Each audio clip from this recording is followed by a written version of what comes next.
The Emperor's New Suit.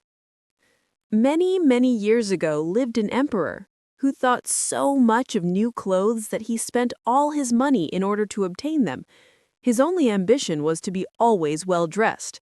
He did not care for his soldiers, and the theater did not amuse him. The only thing, in fact, he thought anything of was to drive out and show a new suit of clothes. He had a coat for every hour of the day, and as one would say of a king, he is in his cabinet, so one could say of him, the emperor is in his dressing room. The great city where he resided was very gay. Every day many strangers from all parts of the globe arrived. One day, two swindlers came to this city. They made people believe that they were weavers and declared they could manufacture the finest cloth to be imagined. Their colors and patterns, they said, were not only exceptionally beautiful, but the clothes made of their material possessed the wonderful quality of being invisible to any man who was unfit for his office or unpardonably stupid. That must be wonderful cloth, thought the emperor.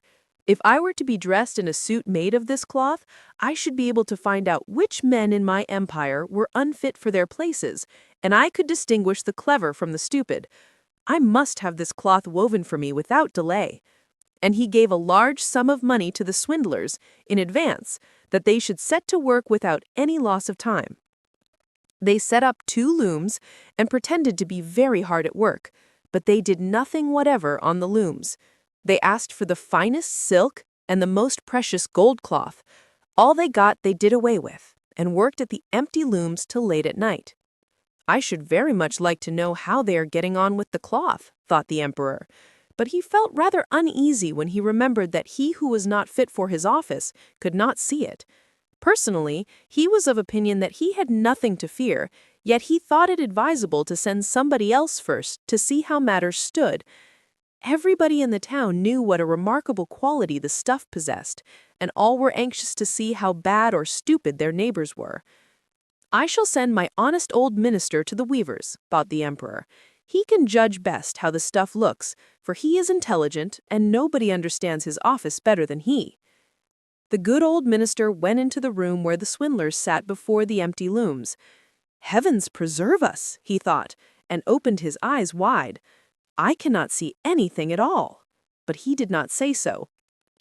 Both swindlers requested him to come near and asked him if he did not admire the exquisite pattern and the beautiful colors, pointing to the empty looms. The poor old minister tried his very best, but he could see nothing, for there was nothing to be seen. Oh dear, he thought, can I be so stupid? I should never have thought so, and nobody must know it. Is it possible that I am not fit for my office? No, I cannot say that I was unable to see the cloth. Now, have you got nothing to say? Said one of the swindlers, while he pretended to be busily weaving. Oh, it is very pretty, exceedingly beautiful, replied the old minister, looking through his glasses. What a beautiful pattern! What brilliant colors! I shall tell the emperor that I like the cloth very much. We are pleased to hear that, said the 2 weavers, and described to him the colors and explained the curious pattern. The old minister listened attentively, that he might relate to the emperor what they said, and so he did. Now the swindlers asked for more money, silk, and gold cloth which they required for weaving. They kept everything for themselves, and not a thread came near the loom, but they continued, as hitherto, to work at the empty looms. Soon afterwards, the emperor sent another honest courtier to the weavers to see how they were getting on, and if the cloth was nearly finished. Like the old minister, he looked and looked, but could see nothing, as there was nothing to be seen. Is it not a beautiful piece of cloth? Asked the 2 swindlers, showing and explaining the magnificent pattern, which, however, did not exist. I am not stupid, said the man. It is therefore my good appointment, for which I am not fit. It is very strange, but I must not let anyone know it. And he praised the cloth which he did not see, and expressed his joy at the beautiful colors and the fine pattern. It is very excellent, he said to the emperor. Everybody in the whole town talked about the precious cloth. At last, the emperor wished to see it himself, while it was still on the loom. With a number of courtiers, including the 2 who had already been there, He went to the two clever swindlers, who now worked as hard as they could, but without using any thread.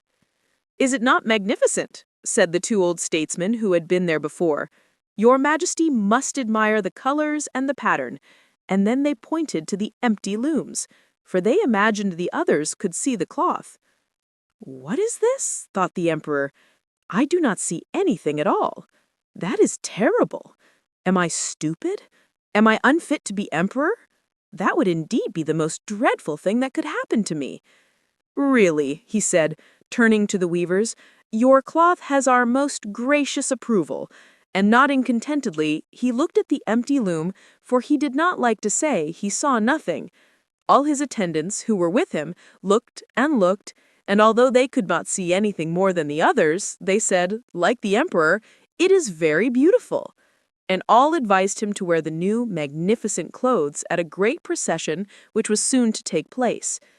"It is magnificent, beautiful, excellent," one heard them say. Everybody seemed to be delighted, and the emperor appointed the two swindlers imperial court weavers. The whole night previous to the day on which the procession was to take place, the swindlers pretended to work, and burned more than 16 candles. People should see that they were busy to finish the emperor's new suit. They pretended to take the cloth from the loom, and worked about in the air with big scissors, and sewed with needles without thread, and said at last, "The emperor's new suit is ready now." The emperor and all his barons then came to the hall. The swindlers held their arms up as if they held something in their hands and said, "These are the trousers, this is the coat, and here is the cloak," and so on. They are all as light as a cobweb, and one must feel as if one had nothing at all upon the body, but that is just the beauty of them. "Indeed," said all the courtiers, but they could see nothing, for there was nothing to be seen. "Does it please your Majesty now to graciously undress, that we may assist your Majesty in putting on the new suit before the large mirror?" The emperor undressed, and the swindlers pretended to put the new suit upon him, one piece after another, and the emperor looked at himself in the glass from every side. "How well they look! How well they fit!" said all. "What a beautiful pattern! What fine colors!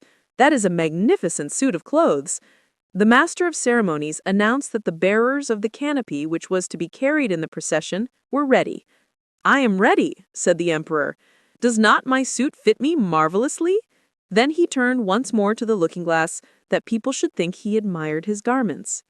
The chamberlains, who were to carry the train, stretched their hands to the ground as if they lifted up a train, and pretended to hold something in their hands.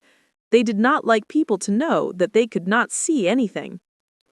The emperor marched in the procession under the beautiful canopy, and all who saw him in the street and out of the windows exclaimed, "Indeed, the emperor's new suit is incomparable! What a long train he has! How well it fits him!" Nobody wished to let others know he saw nothing, for then he would have been unfit for his office or too stupid. Never emperor's clothes were more admired. "But he has nothing on at all," said a little child at last. "Good heavens! Listen to the voice of an innocent child," said the father, and one whispered to the other what the child had said. "But he has nothing on at all," cried the whole people. That made a deep impression upon the emperor, for it seemed to him that they were right, but he thought to himself, "Now I must bear up to the end." And the chamberlains walked with still greater dignity, as if they carried a train which did not exist.